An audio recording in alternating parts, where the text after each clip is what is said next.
programa mo. Bukod sa mayroong tinatalakay na tama sa bayan, mayroong humor. At saka bilib ako sa'yo. Kasi minsan parang nagagalit yung babae sa'yo, pero hindi mo pinatulang, cool ka lang. Ang ganda, kinamukha ko yung si Percy, magaling talaga. Kaya talagang kakako, maganda ka makiharap sa tao. Congratulations, babati lang ako sa'yo at more power. Keep it up. Percy, Lapid, Fire! Percy, Lapid, Fire! Tapang mo'y kakaiba, walang takot sa pagbira. Oh yeah! Oh yeah! Kapag mayroong anomalya, ibubulgar na talaga. Oh yeah! Oh yeah! Mga kurap sa gobyerno, ibibisto ng walang preno, maging ikaw man ay politiko. Artista man o kahit sino, masasagutin ang baho mo. Sa Lapid Fire, walang sinisino. Percy, Lapid Fire!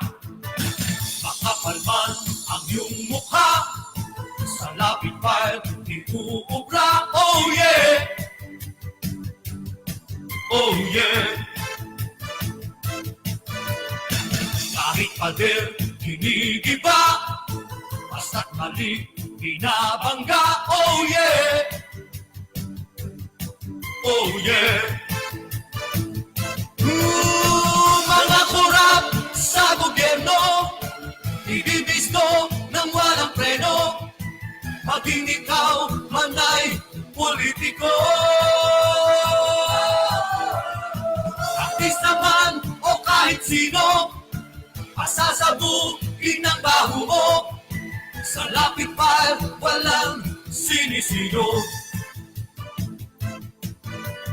Percy, Lapid Fire! Percy, Lapid Fire! Percy, Lapid Fire! Percy, Lapid Fire! Percy, Lapid Fire! Percy!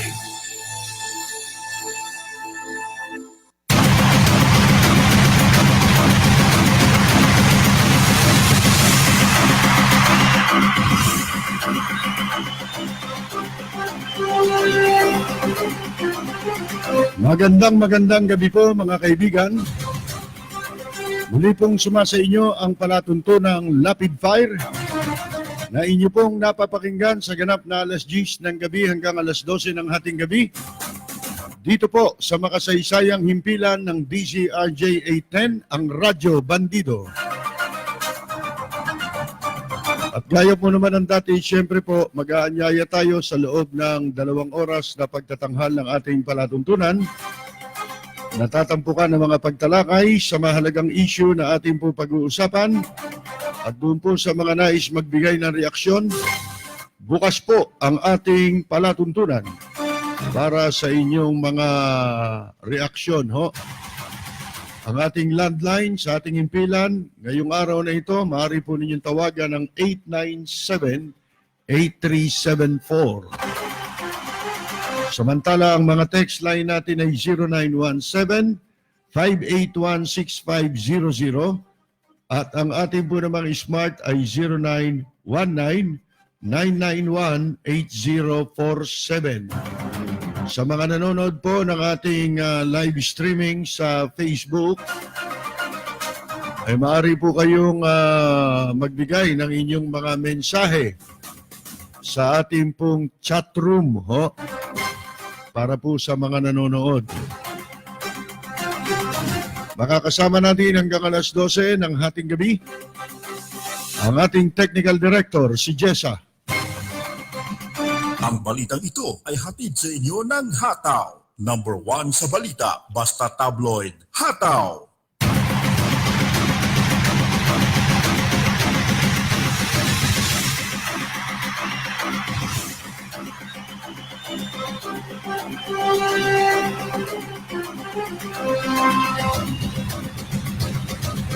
nakatakda raw pong italaga bilang bagong hepe ng National Food Authority ang isang inchik na dati na raw po mga kaibigan ay sangkot sa importasyon ng bigas.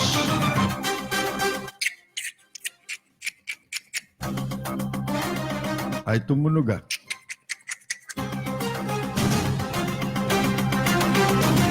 At ito hong isang balita, mga kaibigan, na ito daw hong mga dati sa isang secret special report inilabas ni Presidente Duterte na sangkot naman ang mga dati at aktibong miyembro ng Philippine National Police, PIDEA at Bureau of Customs sa illegal na droga.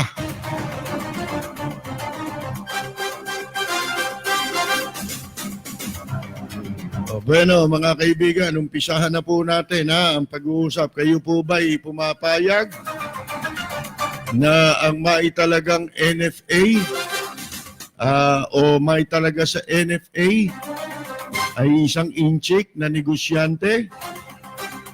Ano ito? Conflict of interest na naman? At mga kaibigan, yan ba'y makatutulong o magpapalala sa ating problema sa bigas?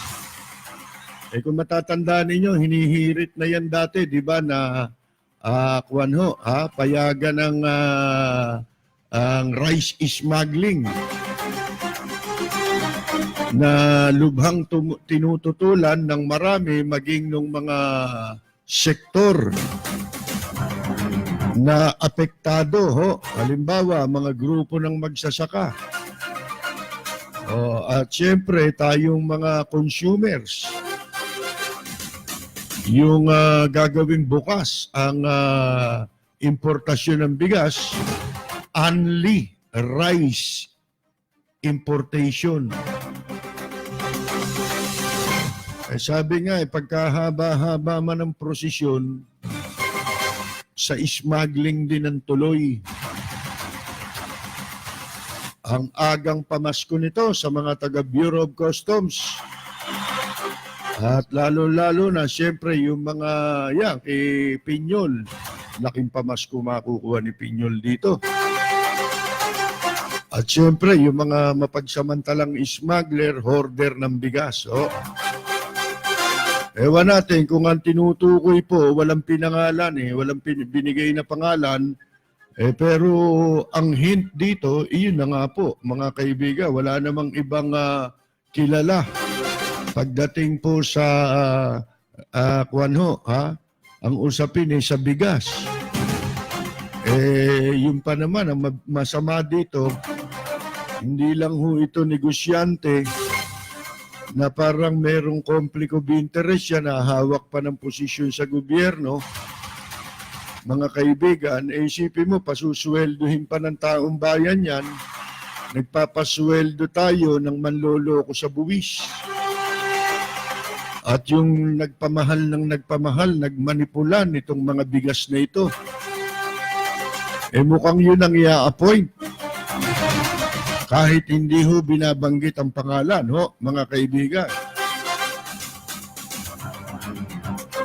Kung sa alam at alam, ang pagbabasihan natin, dahil sa negosyo nila yan, alam. Pero merong hindi negosyante na alam din yan, na pwedeng ilagay isang Pilipino. Kung ako sa inyo, di magsasaka i-appoint ninyo. Galing sa hanay ng mga magsasaka. Para tayo naglagay nito ngayon ng kambing na gagawin nating bantay ng repolyo. Isipin ninyo, inchik. Gagawin mong NFA administrator. Bibigyan mo ng posisyon sa gobyerno. Bagay, may inchik na sa DENR Mga kaibigan, ngayon baka magulat pa kayo. Ako, ang suspecha kong ilalagay dito, yung smuggler. Ha? Yung sinasabing smuggler. Ilang beses nang isinangkot ang pangalan sa smuggling ng bigas at maging sa hoarding ng bigas. Ilang beses na hong nakaladkad ang pangalan nito. Kaya yung mga raid ng hindi nyo ba napansin yung kamakailan, yung mga bude-budega, nire-raid yung kalaban niya sa negosyo Pero yung sa kanya, hindi ni-raid. Ha, mga kaibigan? Natatandaan niyo ba yung si Bangayan? Yan mga magkakasama yan Bataan niya lang yun Itong i-appoint niya yun Mga kaibigan, nasuspecha nating ito yun. Paano nangyari yan? Ha? Wala na ba talaga tayo mailagay? Kasi nga, di ba, ngayon bukas, maya-maya lang, magsisimula na, dahil 11 simula na ng filing ng Certificate of Candidacy para sa lahat ng mga tatakbo sa national and local elections ngayong o sa susunod na 2019 midterm election. Siyempre, in-announce na na may mga miyembro ng gabinete na tatakbo. Siyempre, obligado na yan. Upon filing ng Certificate of Candidacy, automatic, resigned ang mga appointed na opisyal sa gobyerno. Sapagkat nasa batas po yun. Ngayon, mawawala na ito. Ultimong si Alang Cayetano, magiging congressman. Ang tanong, bakit sila magsisitakbo? Samantalang sila'y humahawak naman ng pwesto sa gobyerno. Katulad ni Harry Roque.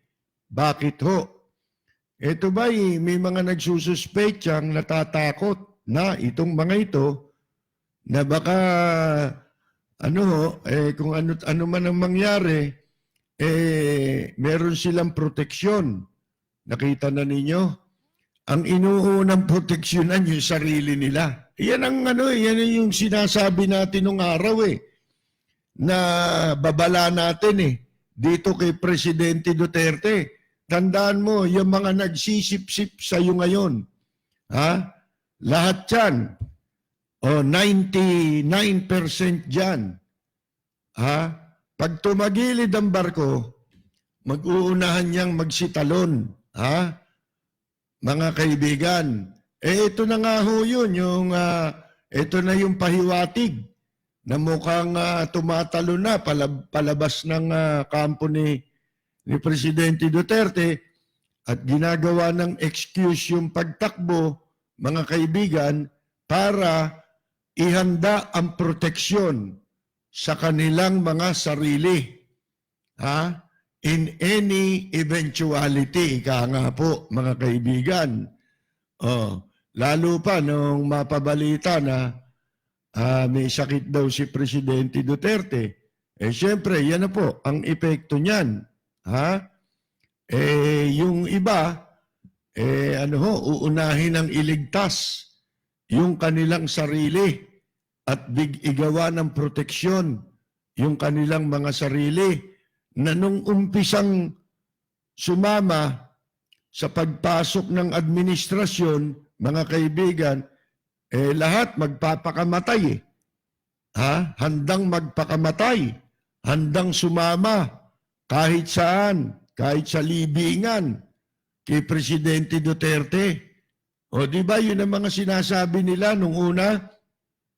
Pero ano sabi natin? Naku, napanood ko na yan. Nabasa na namin sa comics yan. Katunayan, patay ang bida sa huli. Yun sa napanood namin ganyang pangyayari. Wala pa sa kasaysayan natin, mga kaibigan, yung ang wala pa sa kasaysayan natin ang hindi bumalimbing at hindi iniligtas ang sarili. Nung panahon nga ni Marcos, isipin mo, kung yun talagang nagpasasa sa panahon ni Marcos, iniwan si Marcos Hindi ba? Na nag-iisa yung iba nga kasama pang nagdiin sa kanya mga kaibigan Pagdating ng mga kinakasuhan na, tinuturo na si Marcos na ayan po, ganyan din ang sasapitin. Kay Cory nga, di ba? Cory, isipin mo, noon dilaw na dilaw Mga kaibigan, pati suot, dilaw lagi yung mga nakikita ko. Sabi nga, pati ihi daw, dilaw na May tulo na yata pero nung pawala na si Cory, siya nagsipuntahan. Di ba sa kabila rin, mga kaibigan, nagsilipat din?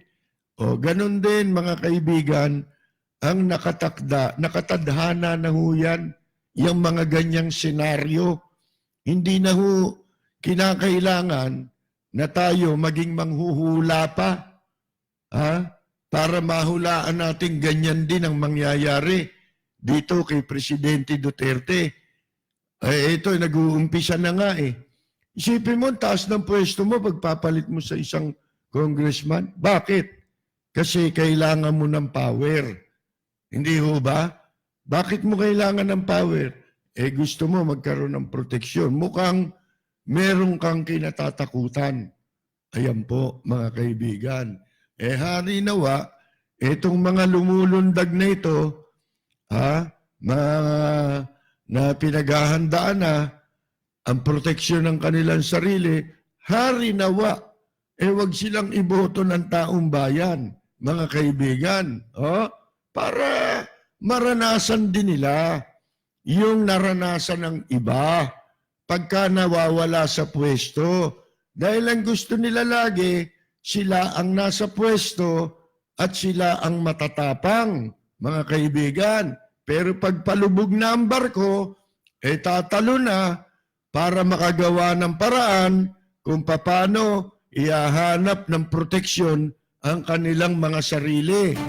Uunahin, samantalang nung umpisa ng administrasyon, handang magpakamatay at kung magsipagsalita, akala mo mga kaibigan,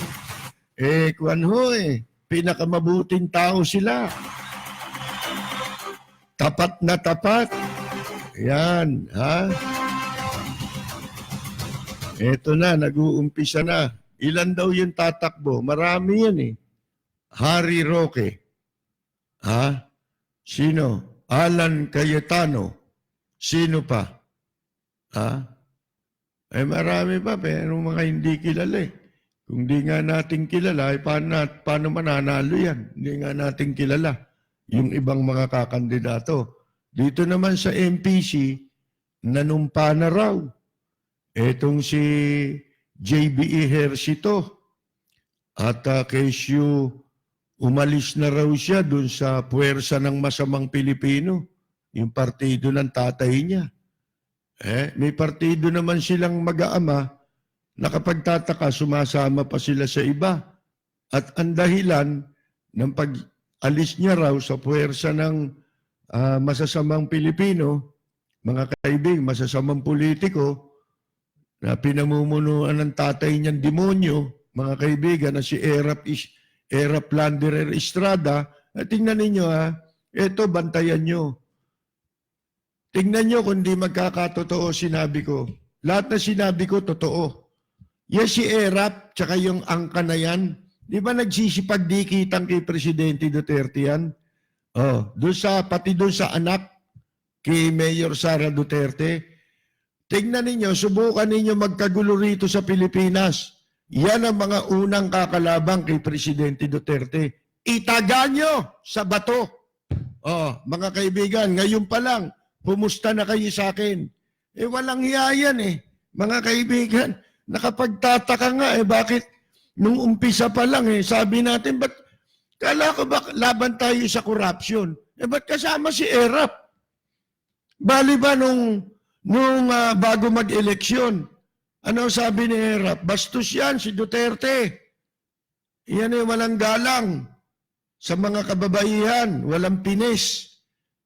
Ano pa sabi? Pandabaw ka lang. Mga kaibigan, hindi ba?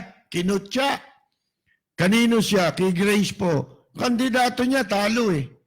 Ngayon, eto, maniwala kayo sa hindi, pumuposisyon na yan. Mga mapagsamantala yan eh. Lalo si Erap, tuwan-tuwa yan na may bumabagsak na presidente. Bakit?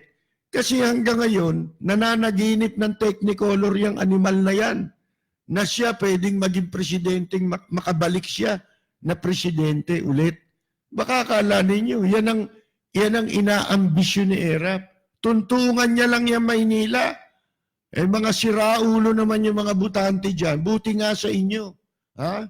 Mabuti nga at nangyari yan sapagkat nalaban ninyo. Sabi nga kung gaano kapait yung ikaw ang iinom nung gamot mo, na ikaw yung gamot, ikaw ang gumawa ng gamot, ikaw ang iinom, tignan ko, mga kaibigan, di ba? Yan ang nangyari.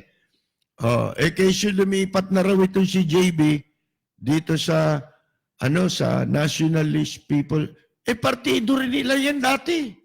Di ba magkakaibigan niya sila Danding Kuwangko, sila Erap, sila Tito Soto, nagpapanggap pa kayong iwahiwalay kayo. Para ano? Para pagka pababagsakin si Presidente Duterte, magmukha kayo marami. Hindi ba? Ganun yan eh. Mga kaibigan eh. Nakahanda na yan, baka kala ninyo. Kaya kayong mga Duterting mga DDS na mangmang, wala kayo nalalaman. Ako nararamdaman ko na eh. May plano na eh. Yan. Mga nakatago yan. Isipin ninyo, dinadaan si Presidente Duterte sa bola. Inuto. Kunyari, suporta. Paano? Maraming droga sa Maynila.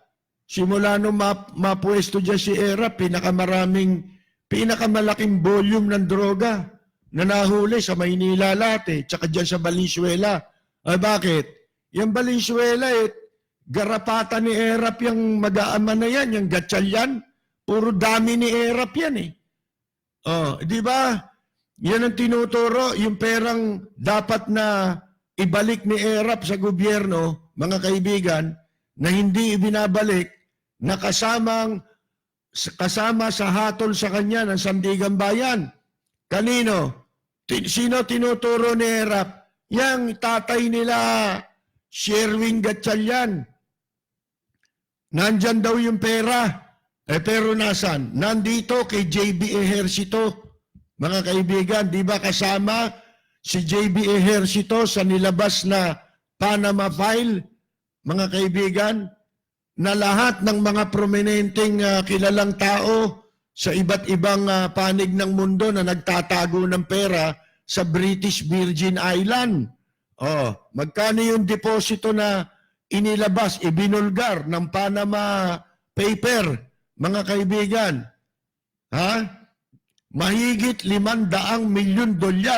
Yun yung pinababalik kay Erap na dinambong niya kanino nakapangalan?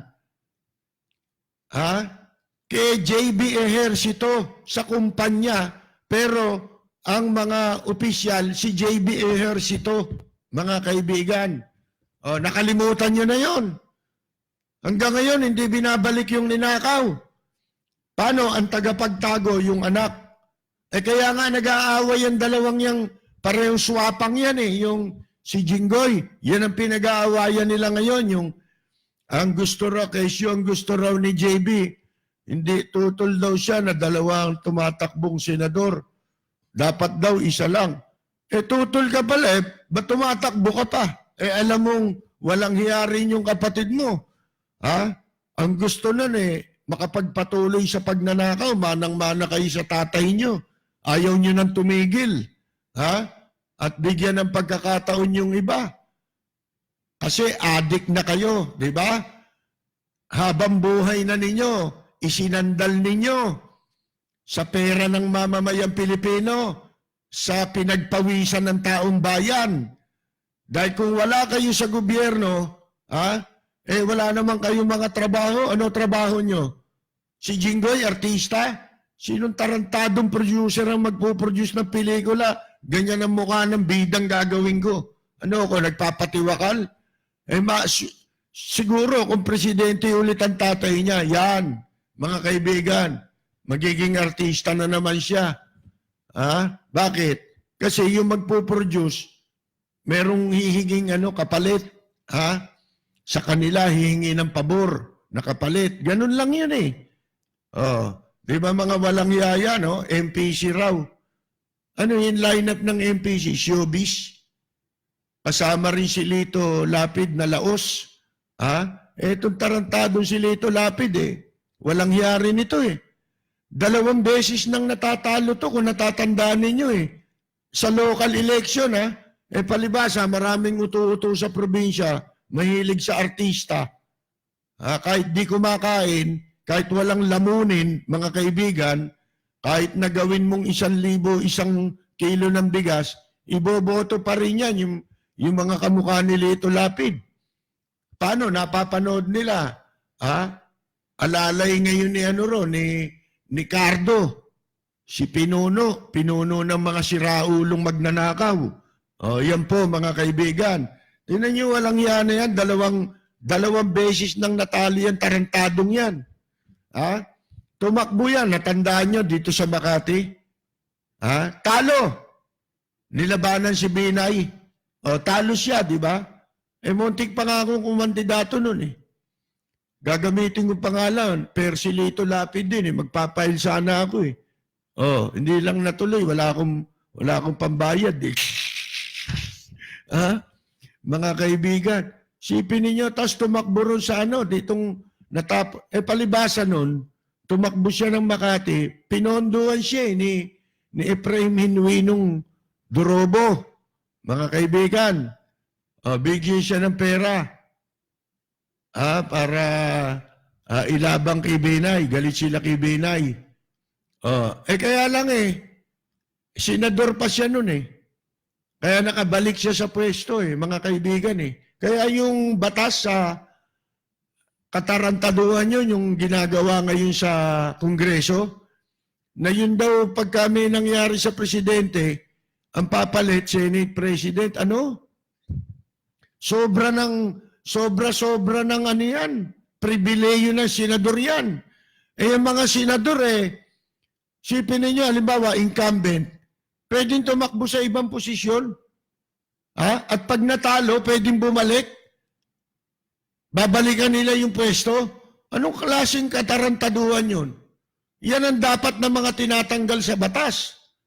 Saan batas yan? Iniwala nga sa batas yun Kaya dapat malinaw na ilalagay sa batas na in case ang isang incumbent senator tatakbo sa ibang posisyon samantalang meron pa siyang natitirang termino ay dapat hindi na siya makabalik kung siya'y matalo. Matalo, hindi na siya pwedeng bumalik sa pwesto niya bilang senador. Ganyan dapat. Wala naman batas na nagsasabing, mga kaibigan, pwede silang bumalik. Sila lang ang gumagawa ng batas nilang yun. Kinonsulta nyo ba yan sa mga mamamayan, sa butante? Kung papayag ang butante ng ganon? Subukan natin. Talungin nyo butante kung papayag silang ganon. Sipin ninyo, gumagawa ng pera, tumatakbo sa ibang posisyon para makakuha ng pera sa mga dambuhalang financer na mga negosyante at saka sa nagpopondo sa gobyerno. Mga kaibigan, katulad nung tumakbo siya dito sa Makati. Alam ba ninyo, naging kapalit kay Lito Lapid nun? Isang house and lot ang nabili kaagad nun. Sa Magallanes. Kilala ko yung binilan Kilala ko yung tao, nakausap ko yung tao mismo, yung may-ari. Kundi walang yayang animal na si Lito Lapid na yan Binigyan ni Genuino ng PAGCOR ng pera. para kumandidato labang kay Binay. Isipin ninyo, para makapagpa-register sa Makati, ang tawag, bumili ng bahay sa Magallanes Village. Bali ba ilang taon nang nakakaraan ngayon Nakausap ko yung may-ari. Nung malamang, ikaw ba yung Percy Lapido? Ako yung may-ari nung binila ako may-ari dati nung bahay na binili ni Lito Lapid dyan sa Magallanes. O, kita na ninyo. Maliit lang ang mundo Mga kaibigan, napakawalang yan. Hanggang ngayon, di makarelate yung iba. Ba't niya binabanatan mo yan? Kung ako nga winalang kayo pa hindi walang yain yan. Sa Angeles, tumakbo nung nakaraan, di ba? Dahil hindi na siya pwedeng tumakbo senador nung nakaraan. Tumakbo rin sa Angeles. Bumili rin ng bahay doon. Saan nagnanakaw ng pera yan? Wala naman pili. Magkapelikula man niya, alay niya sa TV. Malaki na, 20 mil na kinikita niya dyan, 1 linggo Kung tutusin niyo, abonado pa siya dyan. Baka siya pa ang nagbabayad, nagpo-produce. Para makasama siya ron. Madikit siya kay Coco Martin. Kasi yun ang sikat ngayon. At yan, tiyak nakakampanya niya si Lito Lapid.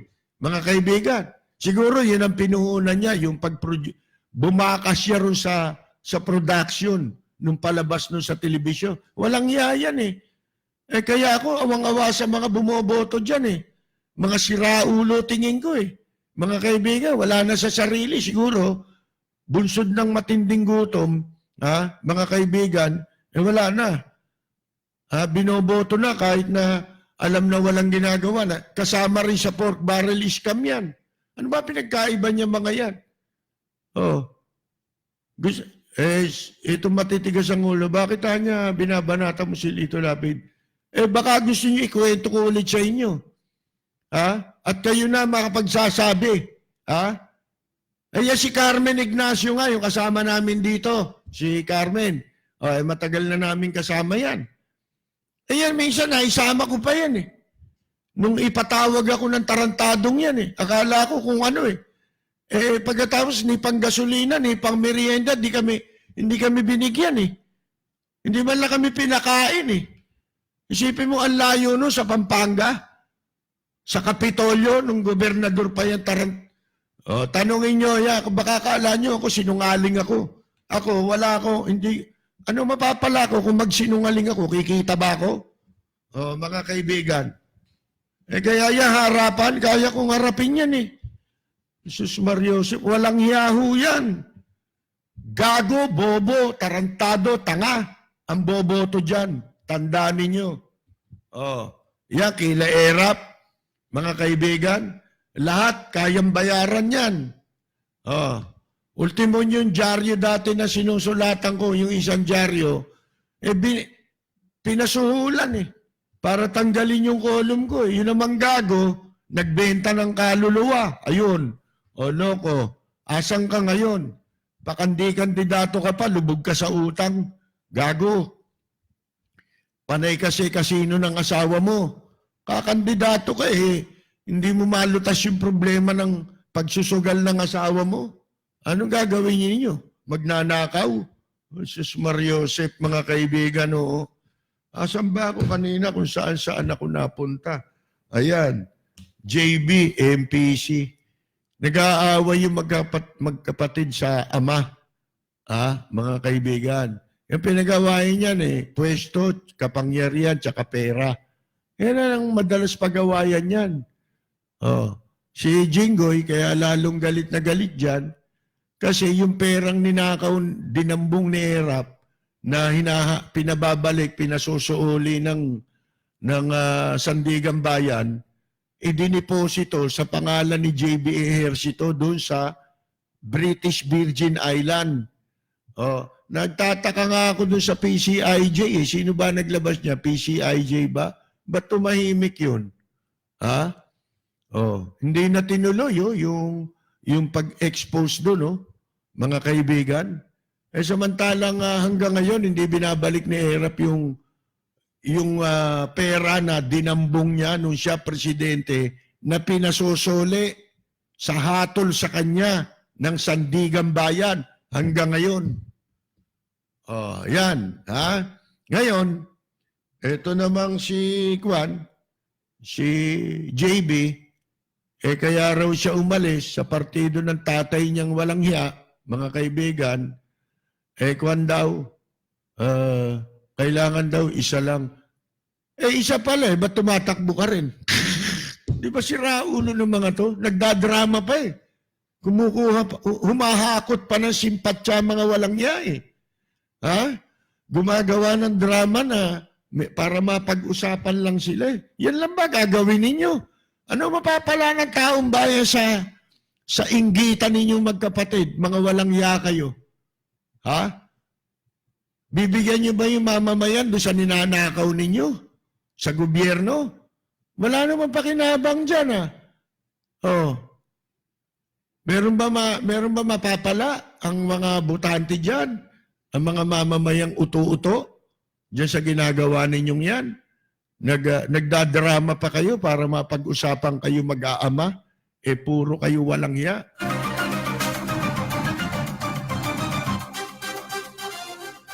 Eto, Yun namang sinasabi na mga sangkot daw. Inilabas ni President Duterte yung secret special report na nag-uugnay sa droga, sa illegal na droga, dito sa ilang dating PNP, dating PIDEA, dati at saka active, mga retarded at saka active. Ibig sabihin, pag active, hanggang ngayon nasa pwesto o na nagsisirbisyo pa rin. PIDEA, BOC, ayan, Bureau of Customs Corruption. Ayan po, Kaya congratulations, batiin muna natin si Commissioner Isidro La Peña kasi naging bata mo ito Itong binubulgar na ito ni Presidente Duterte. At ito pala nung masangkot sa malaking droga ito, bali ba, hindi lang sa droga sangkot, nanggahasa pa ng inchik, na may kasong asawa ng may kaso na sa droga, ginahasa, ayon kay Presidente Duterte, ito raw mga top officials, PIDEA, Philippine National Police, Bureau of Customs, na di umano sangkot sa illegal na droga. Ayon daw sa report, pinag-utos ni Presidente Duterte na i-declassify o ilabas yung special report na yan sa media. At dito makikita ang pagkakasangkot, ang mga isinasangkot na law enforcement officials, mga kaibigan. Ang sinasabi, tinutukoy po rito, yung dating PIDEA Deputy Director General for Administration. Ang pangalan po nito, Ismael Fajardo Jr. na sinipa sa kanyang pwesto noong September 14. Ito yung may kaugnayan doon sa smuggling ng shabu na inilagay doon sa magnetic filters. Kung natatandaan ninyo na hanggang ngayon hindi pa natatapos ang daldalan, ang turuan, pero wala na yung shabu. Tiyak na nasinghot na yun ng mga adik, mga kaibigan. Eto, sa kabila raw na ito'y alam sa community, bilang scorer. Alam ba ninyo, pag tinawag daw pala nilang scorer, ito yung magaling sa accomplishment. Ha? Magaling. Nagdi-deliver ng accomplishment ito. Kilala siya na ganyan. Ang tawag scorer. Oh. Si Fajardo raw, mga kaibigan, sa kabila niyan, siya pala yung nagre-recycle ng droga. Alam din. Pag sinabing community, yung community ng mga enforcement agency. Hindi lang PNP, PIDEA, alam nila lahat yan. Recycler daw yan ng droga. Meaning to say, in short, ito ay ninja cup. Ninja ito, mga kaibigan. Nakalimutan na yung ninja, no? Ayun pala, nandyan pa rin sila sa pwesto. Ayan. At hindi lang yan, ito rin si Fajardo, ayon dito sa inilabas na report, fabricator ng istorya. Bay, dapat pala itong damuhong ito sa comics, magsulat, kasi magaling mag-fabricate ng story. Katunayan, ang isa sa nabiktima ng walang hiyang ito, yung si Colonel Ferdinand Marcelino, natatandaan ninyo, yung hinuli dyan sa isang kondo sa Santa Cruz, yung Marine. Mga kaibigan, yun ito pala ang gumawa at nag-drawing ng senaryo para si Marcelino ay ma-implicate sa droga. Yan. Etong si Fajardo raw,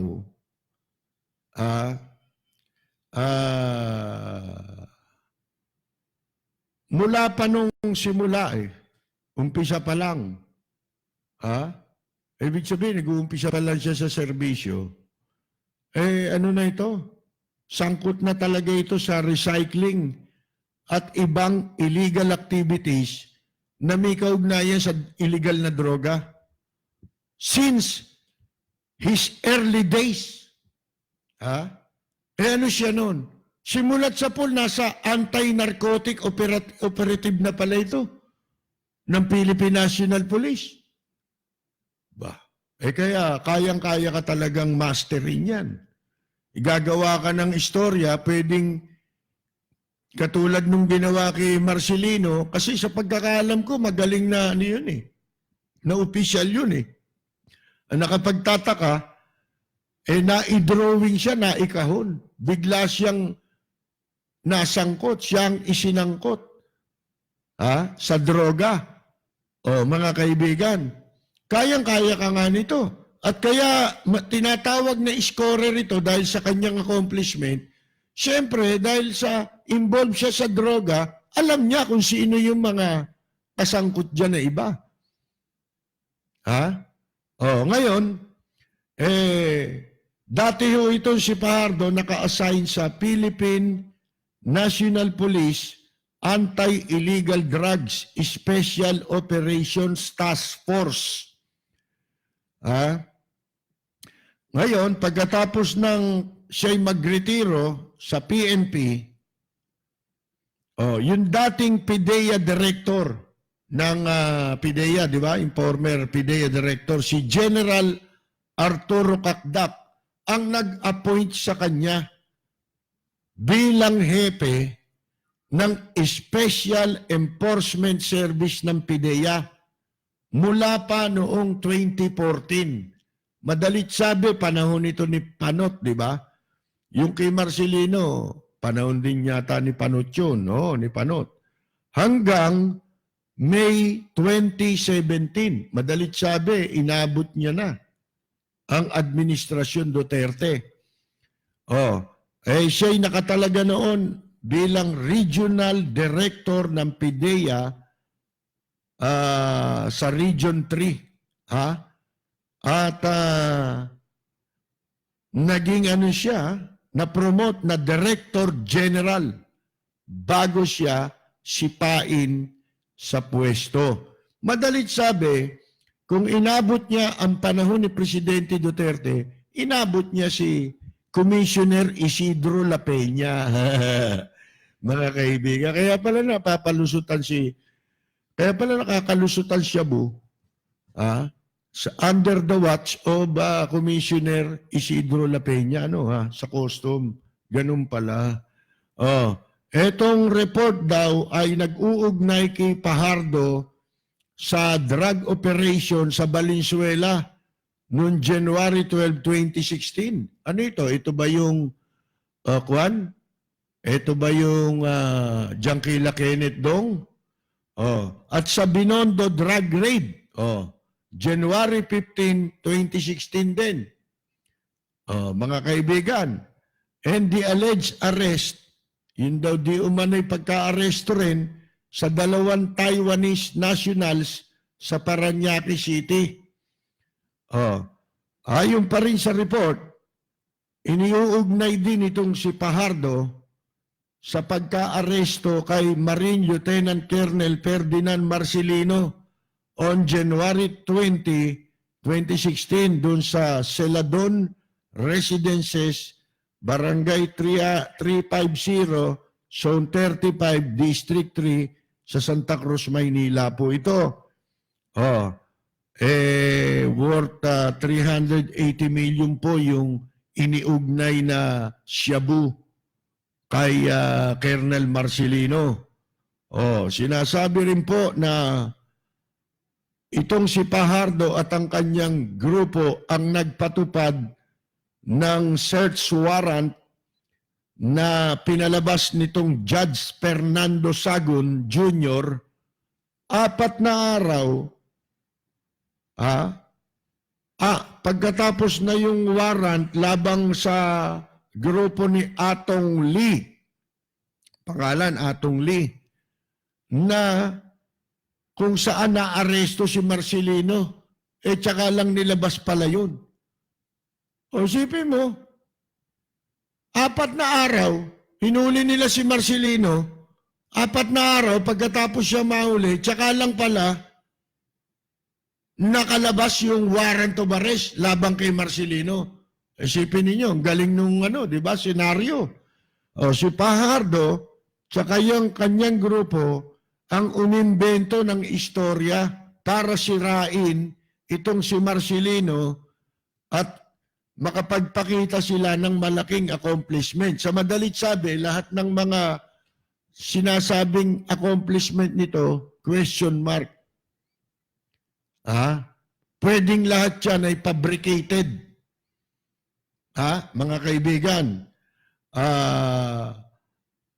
contrary to their scripted stories, given to the media, that operatives were surprised to see. Di ba ang sabi nila nung hinuli si Marcelino nakahilata pa rin sa isang supa? Mga kaibigan, at sabi, ito raw si Fajardo at saka yung grupo niya, labas-pasok na nga rin sa kwan doon sa condominium, di ba? Noong 2016.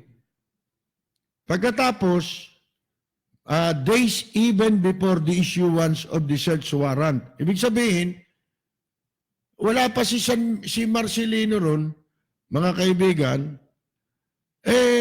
labas-pasok na itong grupo ni Fajardo ron. Siguro, hinulog nila si Marcelino ron.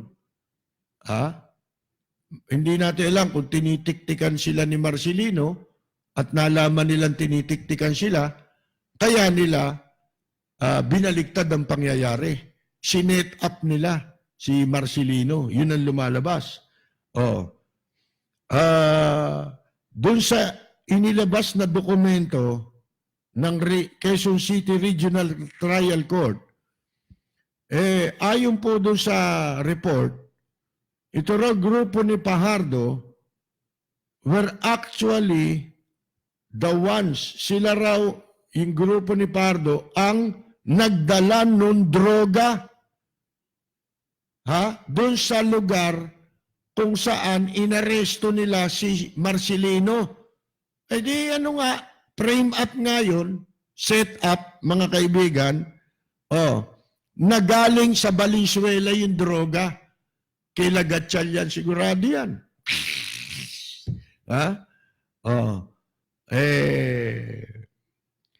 Yan ang utos, instruction nitong si Atong Lee, yung drug lord. Ito raw, grupo ni Fajardo, kiniklaim nila,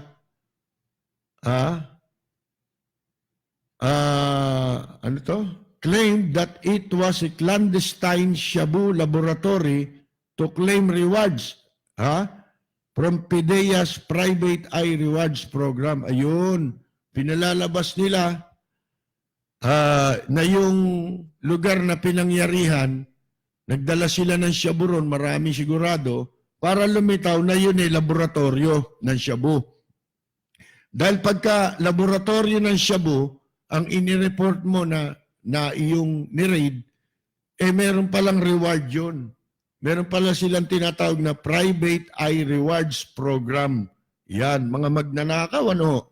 Although they simply use the place as storage. Kahit daw yung lugar, ano lang yun, imbakan lang nila ng droga na kinukuha nila sa Valenzuela. Siguro, yung Valenzuela ang lutuan nila ng droga, no ha? Nevertheless, they had been successful in making many people believe. Nagtagumpay sila na paniwalain ng maraming tao sa kanilang script na si Marcelino komportableng nakaupo sa isang sopa nung sila'y sinasabi nilang pumasok doon sa condo unit. Ang basihan nila na ipinipresenta sa husgado, yung litrato. Litrato na nakaupo sa sopa, si Marcelino at saka video. Alam ba ninyo kung kailan lang pala kuha yung photographs tsaka yung videos? Yung pala kuha, hindi dun sa kondo. Yung palang kuhang ipinakikita nila na nakaupo comfortably si Marcelino, doon pala sa lobby yun ng PNP headquarters sa Camp Crame. Ito'y habang ginaganap yung press conference kung saan ipinakita nila si Marcelino sa harap ng media, di ibig sabihin, lahat ng mga ebidensyang pinresinta nitong mga walang yang ito, after the fact, yung mga evidence, paano nila, nakakatakot ho ito, mga kaibigan? Nakababahala ito. Gaano karami taong ganito ngayon? Na nandyan sa PIDEA, sa custom, at saka sa PNP. Sigurado ba tayong pag tinanggal mo itong animal na ito, wala na? Siyempre may grupo yan di ba? Ano yan? Siyempre sindikato yan. Network yan. Lahat may yan. May mga kasamahan yan. Yan po mga kaibigan, sinasabi po itong si Fajardo, meron ding mga itinatagong yaman na hindi maipaliwanag at saka maluhong pamumuhay. At initial background investigation, sinasabi po na isinagawa, ito raw si Fajardo ay nakaimpok ng mga kayamanang hindi naman proportionate doon sa kanyang sweldo bilang government employee na base sa kanyang SALN noong December 31, 2014, nagdeklara siya na ang total net worth niya ay 7.8 million pesos. Pero, mga kaibigan, nabunyag po dito sa sinasabi, may report na si Fajardo, meron mga property na kinabibilangan ng mga houses and lots dyan sa Santa Rosa, Laguna. Sa Quezon City, meron din po sa Subic, Zambales. Alam ba ninyo kung magkano ang estimated value? More than 100 million pesos. Ang laki ano po, ha? Yan ang sinasabi natin, kung talagang mag-iimbestiga tayo, di kulang ang bilangguan sa Pilipinas para ikulong natin lahat ng mga magnanakaw. Simple lang para malaman mo kung gaano karami magnanakaw. Tuwing Disyembre, nagpapail sila ng SALN eh. At marami kang makikita na mga empleyado, mabababang opisyal, lalo mataas na opisyal, na hindi naman talagang proportionate eh. Ang kanilang mga lifestyle, ang maluhong pamumuhay sa kotse pa lang. Lintik ang mga sasakyan, di ho ba? Ba't di nyo pa lifestyle check si Benny Antiporda? Di ho ba? Yung under sikwat tari dyan sa DNR. Pa-lifestyle check nyo si Joel Egco. Mga kaibigan, dati bulok ang bahay. Ngayon ang laki na raw ng renovation ginawa dun sa bahay. At ang dami ng sasakyan. Dati ano ba sasakyan niyang kupal na yan? Nagpunta pa sa akin sa istasyon ng radyo yan eh. Nagpa-interview pa tarantado nung araw eh. Gumawa pa ng istorya, ninakawan daw siya eh. Ewan, anong gimmick nitong hayop na ito? Laging, tuwing may pupuntahan siya, gusto niyang igawa ng istorya, sarili niya. Para lumabas siya sikat. Sino ba yung hayop na yan? Wala namang kwentang tao yan. Nung araw nga ang lakas mangutong niyan eh. Sa mga nightclub, sa mga illegal, sugalan, ang lakas mangutong niya si Joel Egco. Pagkatapos nilalapit sa akin yung anak niya raw, kung pwede maidiga ko kay Mayor Lim para sa pamantasan ng lungsod ng Maynila. Sipin ninyo, hindi naman sila taga Maynila. Hindi naman pwede rin sapagkat tapos na ang enrollment. Yung mga style nito, mga lokong ito. Ngayon, eto na. Ang pangalan nito, di ba, Ismael Fajardo Jr.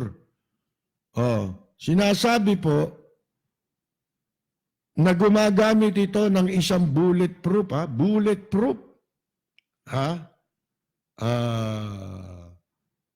Toyota Prado Land Cruiser. Pero nakarehistro sa isang babae na ang pangalan Sandra Uy na naninirahan sa Marikina City.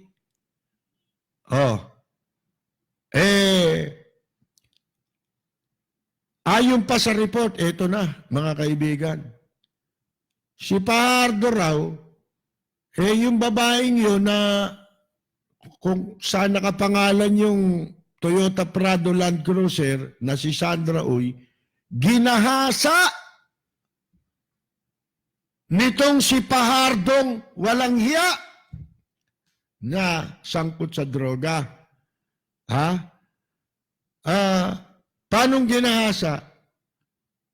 Kasi itong Uy pala, lumapit sa kanya ito.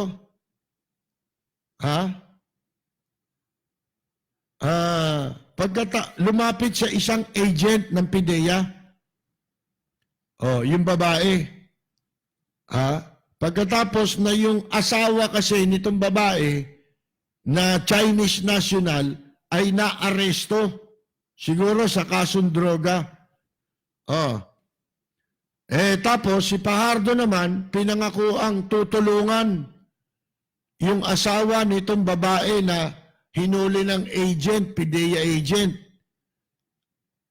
Oh, mga kaibigan, ayun, ni-rape ng walang ya. Ha? Meron pang isinasangkot dito bukod kay Fajardo. Hindi. Alam niyo ba kung bakit ginahasa ni Fajardo yung babae?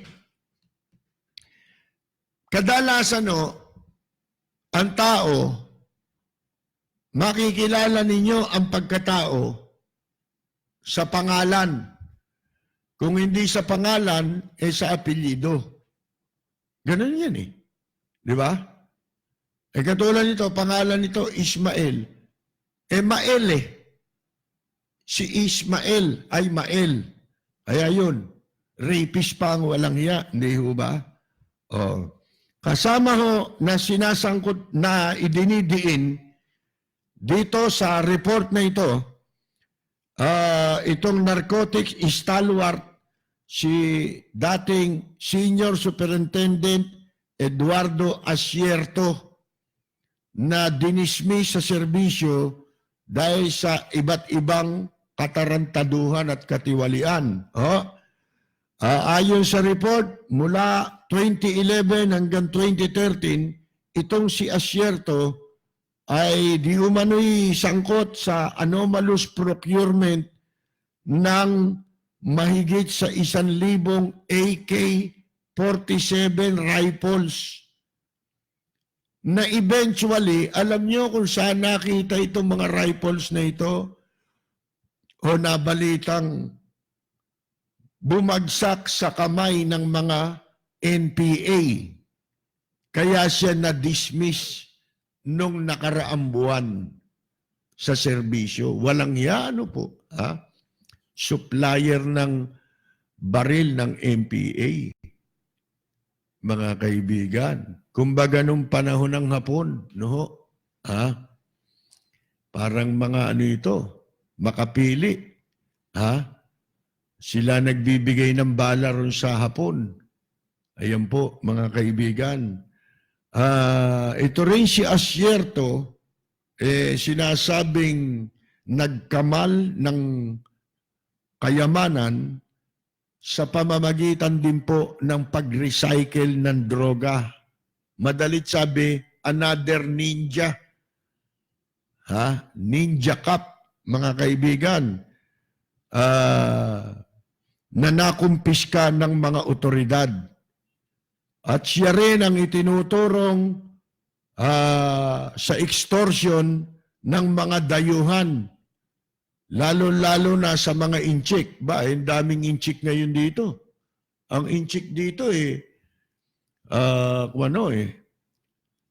baka lagpasan ng bilang ng Pilipino Hindi magtatagal sa dami ng pumapasok na inchik. At kaya maraming walang trabaho rito, sa kanila binibigay yung trabaho. Kunyari, namumuhunan ng negosyo rito yung mga walang yang inchik, pagkatapos, ang kukuning empleyado, inchik din, galing doon sa China. Anong klaseng, yan mga kung sa Amerika, patay na lahat yan. Di ba? Sa ibang bansa yan, di pinatay na lahat yan.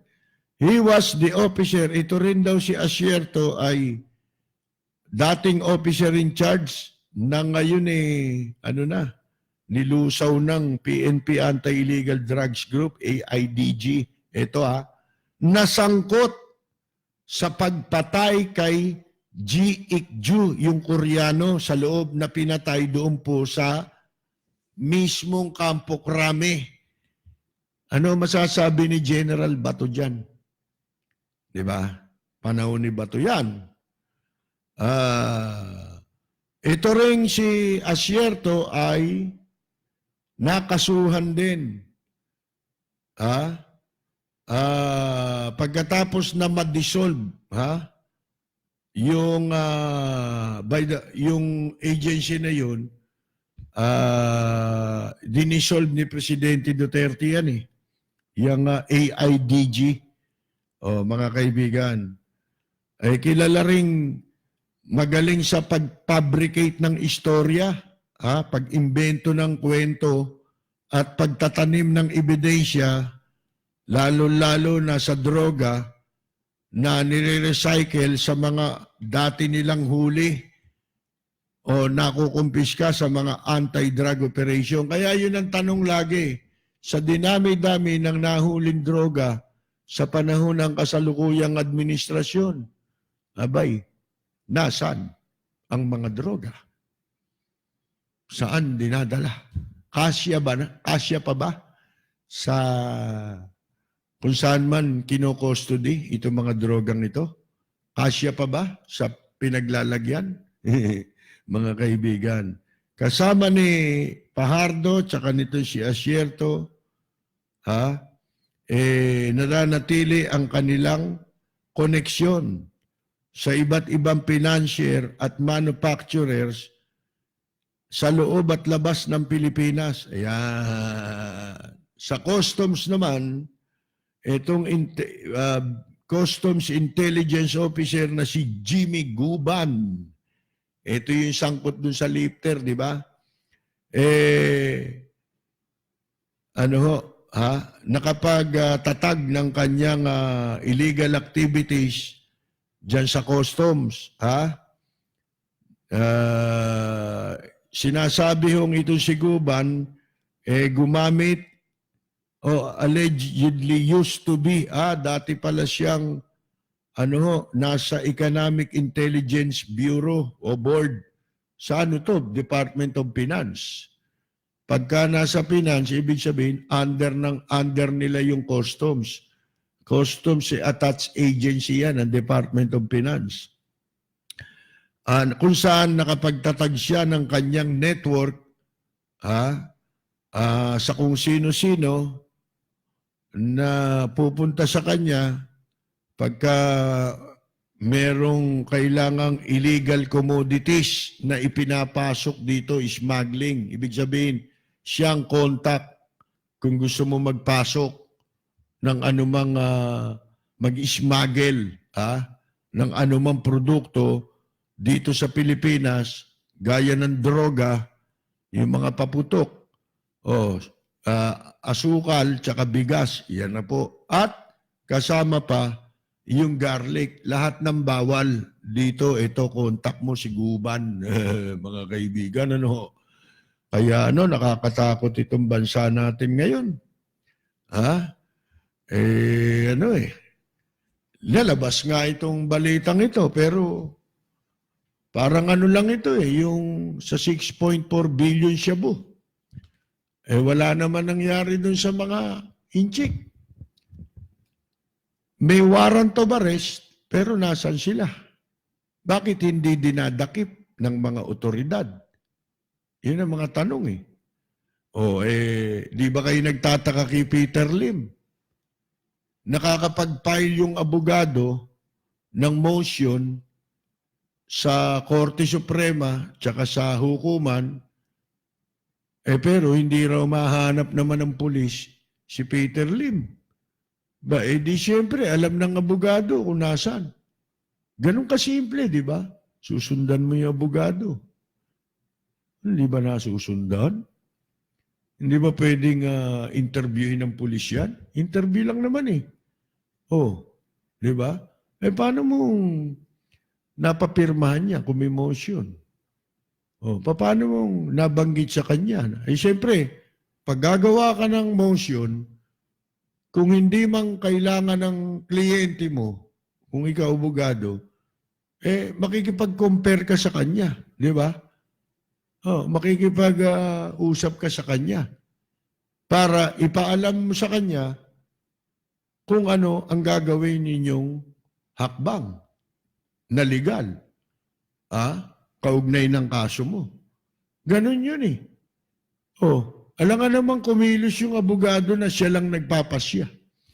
Papail ko to, whether you like it or else. Ganun ba yun, mga kaibigan?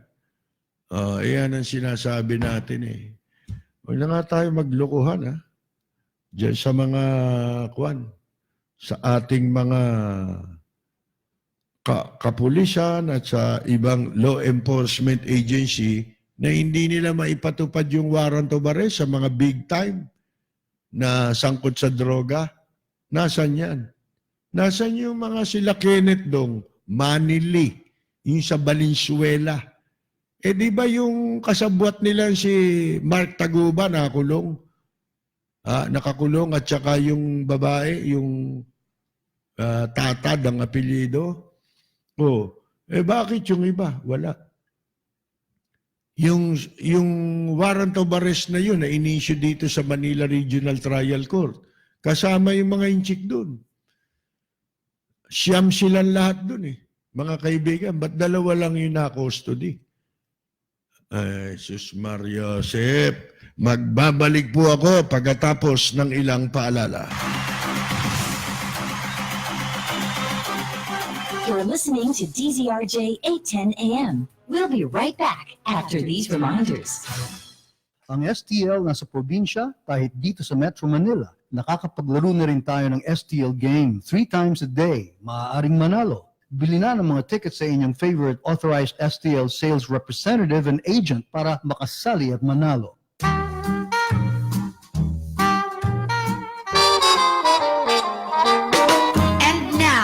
Here's your RJAM life coach, Pete Morato, with the latest from the world of the baby boomers. Brought to you by the Philippine Retirement Authority. It's more fun in the Philippines.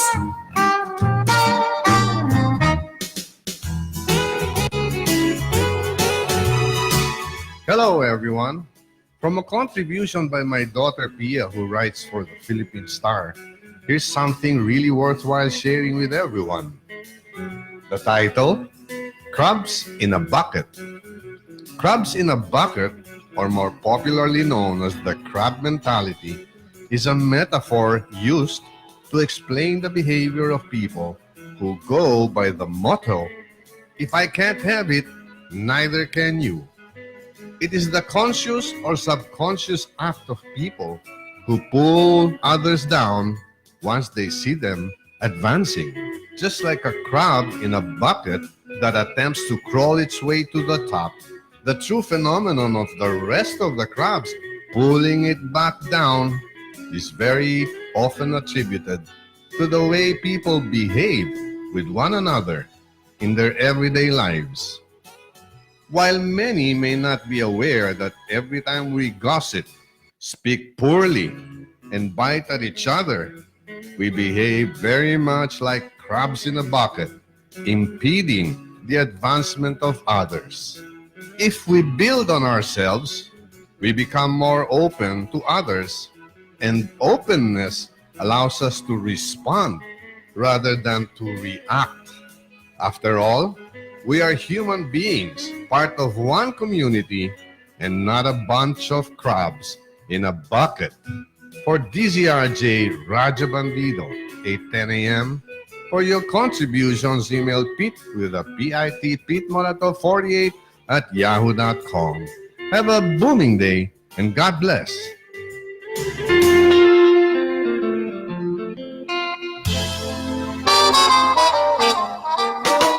You just heard your RJAM life coach, Pete Morato, with the latest from the world of the baby boomers. Brought to you by the Philippine Retirement Authority. It's more fun in the Philippines.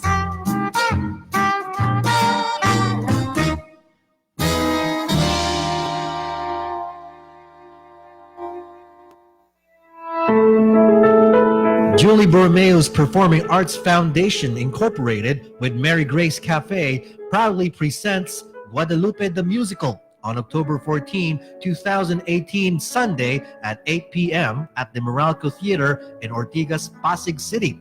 For ticket and inquiries, contact Juveline Rodriguez at 0917-849-5177.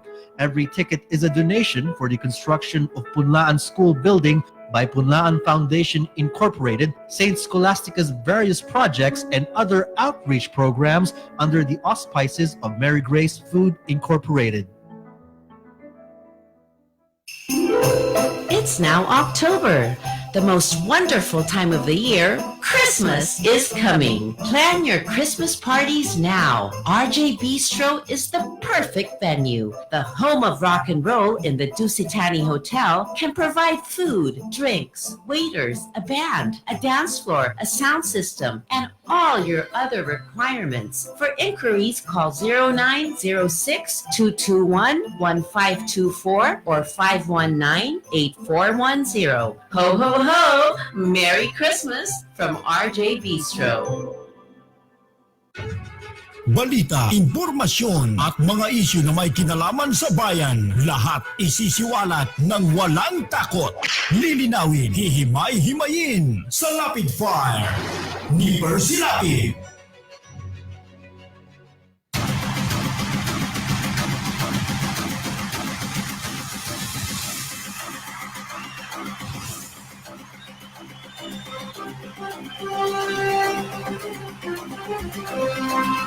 Magpapatuloy po tayo, may babatiin tayo. Birthday pala ngayon ni Ginang Felicidad Lim.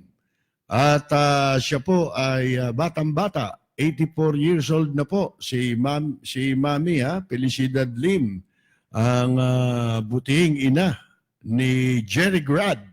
At para sa kanyang kaarawan, kay Mrs. Felicidad Lim sa kanyang 84th birthday, narito ang ating pagbati. Para sa nagdiriwang ng kanilang karawan, Happy birthday! Ang bati ko, ang bati namin sa iyo. Nawa ay lumigaya ka.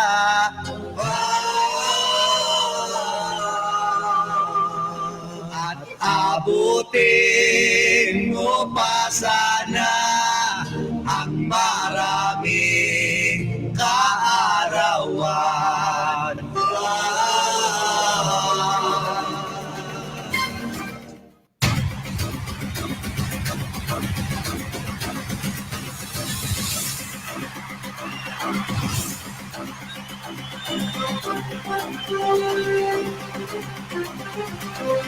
Magpapatuloy po tayo mga kaibigan, habang ganyan, ito na naman, panibago na namang sangkot ito sa droga, panibagong karagdagan ito sa drug matrix na impormasyon sa Pilipino, sa sambayanan. Pero ang tanong natin, yung may nangyayari ba? Sila Loo, tayo no? Wala rin, si General, di ba? Sino pa? Yung mga nasangkot na nilabas na listahan ng PIDEA. Tsaka yung ibang mga kasama sa drug matrix, wala naman nangyayari dyan eh. Mga kaibigan eh. Hanggang ngayon si Kerwin, wala. Nililitis. Tagal ano? Mga kaibigan. Parang ano lang ito. Yung corruption, asa na yung mga kaso? Meron na ba? Wanda Teo. May kaso na ba si Fat De Castro? Na inilipat lang sa IBC Channel 13 na wala naman TV. Mga kaibigan, may opisina tayong IBC 13 sequestered na pinaglalagyan ng kung sino-sinong opisyal, may board, para saan yun? Para saan yung board na pinasusuweldo? Wala nang himpilan yan Di ba? Mga kaibigan, naibenta na yung mga istasyon yan Anong gagawin natin dyan? Si Cesar Montano, may kaso na ho ba yan? Si Wanda Teo, sino pa? Ang dami na di ba ho? Wala na Ngayon naman, mag-a-appoint Chinese businessman sa NFA. Mga kaibigan, ano masasabi ninyo dyan? Tama ba yan? Na tayo mag-appoint ng incheck na negosyante? Di ba conflict of interest yan? NFA tapos, nga, alam nyo, yung mga negosyante, hindi dapat nina-appoint yan. Kahit saang agency ng gobyerno. Kasi nagagamit nila yung influence ng isang ng gobyerno, impluwensya nila, pwesto nila, para paboran yung kanilang negosyo. Kung talagang gusto mo magnegosyo, di magnegosyo ka na lang. Yan nga, hindi nga hinuhuli yung, alam niyo ba kung sino ito? Yung tinutukoy dito, suspecha. Suspecha ritong tinutukoy na i-appoint, yung si Jojo Suleman. Mga kaibigan. Ilang beses nang nakaladkad ang pangalan yan. Pag kami smuggling ng bigas, yan agad yung pangalan niya kaagad ang lumulutang. Pag nagkaroon ng hoarding, pangalan niya lumulutang. Lahat nga nung, ito yung nagsasabi na hinihingan siya ng bigas ng GMA 7, di ba? Para ipang tutulong yata dun sa Tonyo ba yun? Yung bagyo? Mga kaibigan. Tapos ayaw niya magbigay. Nilabas niya sa kanyang Facebook yung sulat nung Channel 7 para mapahiya. Na daw, kapalit pala nakalagay doon sa sulat ng Channel 7, kapalit nung hinihingi nilang bigas, babanggitin ang pangalan niya bilang tumulong na ang katumbas ng halaga sa pagbanggit ng pangalan, mahigit 80,000. Magpapabati ka pa ba ron? Dito, libre bati, di ba? Sipi mo. Doon may charge. 80,000, mga kaibigan. Yan ang style niyan. Ako nga, dinimanda niyan mga kaibigan samantalang ang sinulat ko, yung tungkol sa mga naglabasa naman talaga sa dyaryo nung panahon ni Panot, di ba? Ni Ray yung bodega niya ng NFA. Tapos yan ang ilalagay mo, mga kaibigan. Masyadong di ba nung isang beses nga yung nagkalat ang litrato niya sa Facebook, sa social media, kasama si Presidente Duterte. Yan yung sinasabi na tinawagan, pinagmumura daw. Nung nalaman na itong taasan ng presyo ng bigas, mga kaibigan. Pinagmumura daw. Pinagmumura, tapos i-appoint. Ano yan?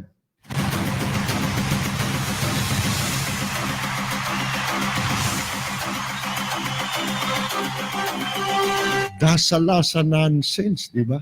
Sabi ni Pugo. Mga kaibigan. Hindi ako makarelate dun Sipin mo, negosyante ng bigas, gagawin mong NFA. Qualification ba yun? Yung ikaw business. Yun nga yun nga bawal Isipin mo, ginagawang qualification, yung bawal i-appoint. Di ba? Bawal yun, kabaliktaran yun ito raw nakakaalam. Bakit? Hindi ba alam ng iba yan? Alam ba, magsasaka o kaya agriculturist. Di ba? Mga gano'n, yung may sektor na pinanggalingan. Mga kaibigan.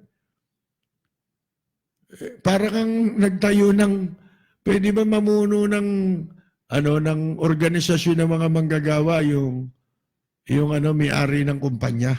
Pwede ba yun? Hindi pwede yun. Kahit sa pribadong organisasyon nga lang, hindi pwede yun Tapos sa gobyerno, ilalagay mo ganun. Bawal yun Conflict of interest. Maliwanag yun. Inchik. Tapos kung ito nga kung ito ngang tinutukoy na to kasi hindi pinangalanan, yan si Suleman, wala na po tayong pag-asa talaga, mga kaibigan. Ha? Ang pangalan, sinasangkot sa smuggling, i-appoint sa NFA. Oh, smuggling ng bigas, ha? Hoarding ng bigas, ha? Diyan sinasangkot ang pangalan. Gagawin mong NFA administrator. Ano sa inyo? Batek, ha? Mag-isip na tayo niyan. Mga kaibigan, ano?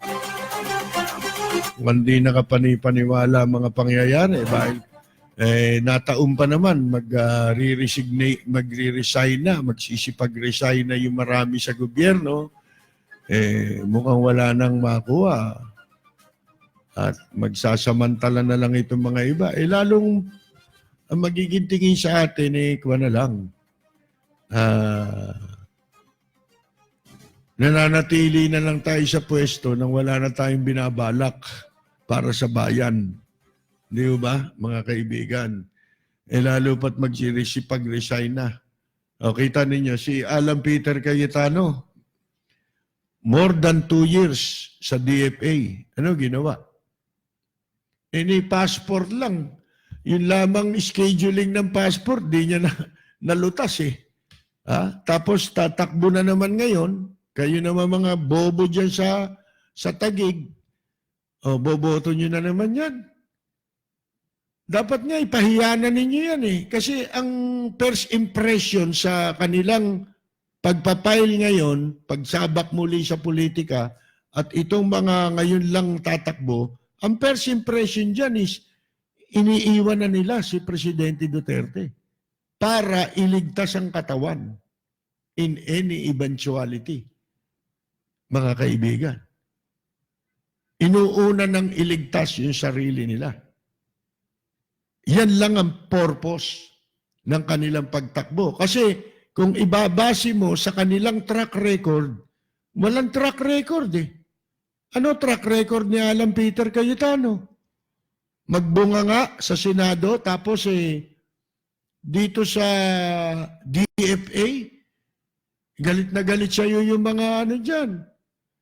Yung mga membro ng diplomatic, yung mga rank and file ng DFA, yung mga nasa foreign service, galit sa kanya lahat eh. Paano natuklasan? Wala pala siya talagang kakayahan. Walang alam pala. Madaldal lang. Mayabang, madaldal. Ano na patunayan niya? Aber? Passport. Problema, di ba hanggang ngayon? Hindi na-relax ang mga requirements eh. Alam ninyo, sa panahon ni Arturo Tolentino, kung Pilipino ka, magpapail ka ng ng passport, birth certificate. Bakit noon? Ang dami. Wala namang ganyang problema. Ganon din ang mga nagpapail eh. Ngayon, magre-renew ka ng passport, kailangan para birth certificate. Di ba sira mga ulo niyan? Sila nag-issue ng passport eh. Nung una kang issue ng passport, may birth certificate ka na. Ba't kailangan ka pa maglabas ng birth certificate? Di ba mga gago? Para saan yun? Para magbayad ka sa census. Sa National Statistic. Yan. Mga kaibigan. Yan po eh. Magbasa tayo dito ng mga pagbati, mga iba parang nawala na yung iba. Si Arlene Tañedo Barrias ng Amsterdam, nanonood po sa atin. Si Dave Dumbrique, si Leds Chulbo, ayan, si June Di Valencia, si Romel Jose Liban Ronas, ayan po, si Nestor Estrella na isang musician na nakabase po sa Taiwan, ay nanonood po sa atin. Si Kaani Flormata Saludes, binabati po natin. Siyempre si Kaminyang na rin. Kainyang, Mina, ay binabati rin po natin. Si Oscar De Jesus ng California. Si Ryan Enikose ng Japan. Ay kanina pa nanonood. Sabi ni Nestor, di nyo ba napapansin na kapag meron nahuling shabu na tonelada ay lalong dumadami ang supply? Only in the Philippines. O nga naman, nakahuli na marami, dadami sa merkado. Di ba? Tapos, itong nasa merkado ngayon, yung unti-unti na siya kasi distributed na, yun naman ang huhulihin ngayon. Di pa balik-balik nga lang, paikot-ikot lang tayo. Si Fiscal Cruz, nanonood po sa atin, ha? Sabi ni June de Valencia, parang sabi nung lawyer sa hearing cross-examining the witness, the night when you saw the victim killed, how do you do? Yun. Si Marlene Rojas ay nanonood po sa atin. Ka-Percy, di ba ninong ng mga hinayupak na senador yung Kenneth Dong, kaya walang kaso? Hindi, may kaso nga, may warrant of arrest na nga eh. Ang problema, hindi nadadakip. May warrant of arrest, hindi na-aresto. Siyempre, pwede naman puntahan yun eh. Nung tumitistigo pa sa Senado yung mga yan eh. Si Taguba nga, doon pa sa Senado hinuli para iserve yung warrant eh. Di ba una, kinulong muna sa NBI. May kaso na sila kasi sumampa na eh. Nag-issue na nga ng warrant of arrest laban sa kanila yung hukuman. Kaya may kaso. At large sila hanggang ngayon. Yun ang nakapagtataka. Pero yung kasabwat nila nakakulong.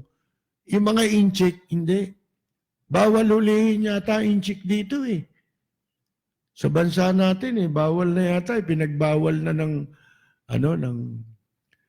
People's Republic of the Philippines of China. Mga kaibigan. Ang idol nating broadcaster na si Fiorello Salvo, nanonood mula pa sa US of A. Si George Santiago ay nanonood. Si Paterno Limcauco Jr., June Espinosa, at si Renato Tolentino ng The Rhythm of Three, na magaling pong grupo na tumutugtog. Si Bert Marcelo ang nagsabi ng Dasalasa nonsense. Hindi, si Pugo yun. Nung araw pa yun. Nung araw pa, wala pa si Bert Marcelo nun. Baka pa lang yan, kupal pa lang yan eh. Si Bert Marcelo nung araw. Pugo na eh. Dasalasa nonsense, si Pugo ang nagsabi nun. Si John Panopio ay nanonood po sa atin. Si Alberto Mactal. Si Suliman, sabi niya, ayawan na tayo dyan. Si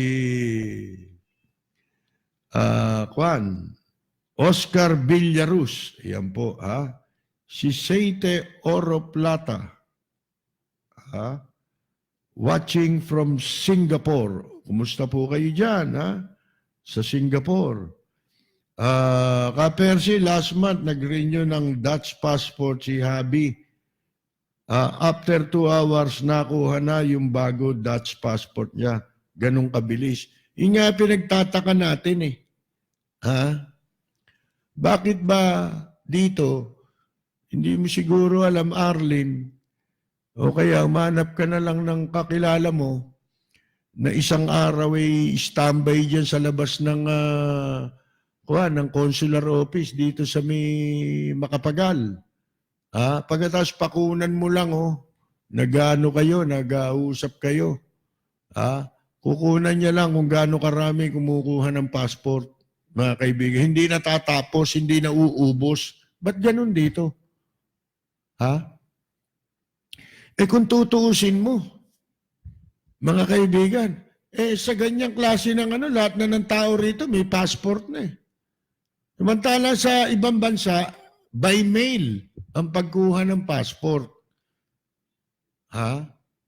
Nakukuha na nila. Padadala mo lang, litrato, bayad. Yung kamukha ngayon, yung ginagawa ng US Embassy. Na ginagamit nila yung door to door. Dinideliver na yung passport. Ngayon sino pa? Madali lang naman talaga kumuha ng passport. Dito lang pinahirapan para magkaroon ng red tape. Para may katwirang pagkakitaan ng mga taga-DFA yung passport. Tsaka nung sindikato ng agency. Ano ba naman yung passport? Ginto ba yan? Para pahirapan ninyo ang proseso, ang requirements, katarantaduhan yan, mga kaibigan. Yan lang hindi na ayos ni Cayetano. Ibig sabihin, wala siyang sentido kumun, mga kaibigan. Yan ba, iboboto nyo pa yan? Ba't siya tatakbo? Yun ang tanong, ba't kayo tatakbo? Ang ganda ng pwesto nyo. Di ba? Bakit? Abandon ship. Meron na silang inihahanda para sa kanilang sariling kaligtasan, mga kaibigan. At yung pasok nilang matatapang na kung kala mo, lala mo ng tao, akala mo isasalo ng bala para kay Presidente Duterte, yun, wala naman.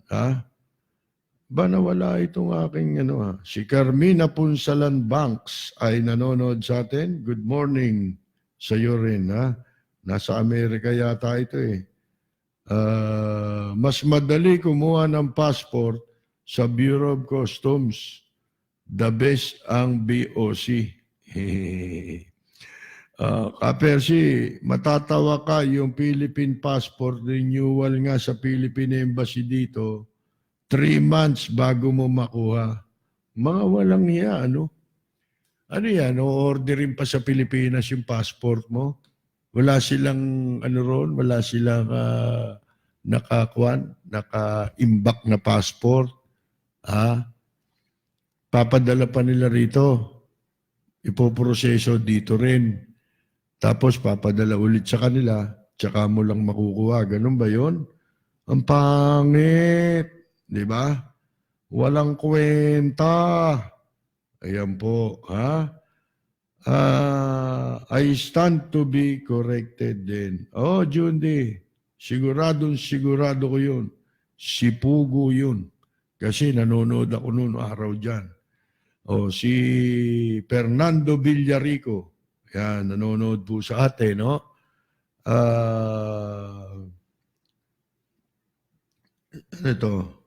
Si Cesar Alvarez. Nanonood po, Si 10 years din pala ang passport doon sa Dutch. Dito, depende. Hindi ba? Ito, ang gulo nitong DFA, yung mga, wala nga common sense Diba? Si Alan Peter Cayetano Puro daldal lang ito, mayabang. Puro politika. Kala niya magiging presidente. Yan na yung pangarap niyan mga kaibigan Eto, dito merong depende. Ngayon lang yata sila magpapatupad, lately na lang, nagpatupad ng passport na kung ilang taon At dati, alam nyo merong depende sa gusto mong kunin passport. Merong 3 taon, ganon. Merong 5 taon. Pagka 5 taon, mas mahal ang bayad. Mas mura ng konti pag 3 taon. Anong kagaguhan yun? Di isahin mo na lang. Kung 5 taon lahat, isang bayad lang. Hindi pa yun. Pagkuha mo ng passport, merong regular, merong express. Expedite. Mga kaibigan. Ano ibig sabihin? Pagka normal, mag-aantay ka na matagal.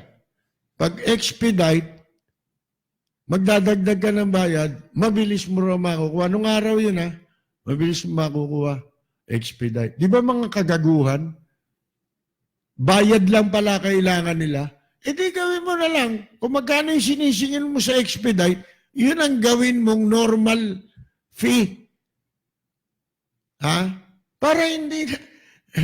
Mga kaibigan, multiple choice pa eh. Sus Mariosep na, di ba walang sentido kumun, mga kaibigan? Ha? Walang utak ito mga ito. Si Maria Tsuji ay nanonood daw from Japan. Ayan, si Ted Noriega di Makulangan. Sabi niya, si Pugo sa commercial ng refrigerator. Ayun. Nasa California pala si Carmina. Oo. Pamag-anak ng misis ko ito eh. Si Leonidas Esparta. Ayan. Ay nanonood sa atin. PMB raw ang nag-i-issue ng passport. Ano? Ewan ko. PMB Teka. May itong mga lumilipad-lipad dito sa harap ko eh. Niilagan ko, baka masinghot ko na naman isang araw. Pumasok sa ngalangal ako eh. Kaya inubo ko rito eh. Si Marlene Rojas, yan, nabati ko niya kanina. Si Rosita D.C. Yan, lagi rin na nakatutok sa atin yan. Baka meron akong nakaligtaan dyan, ha? Jessa.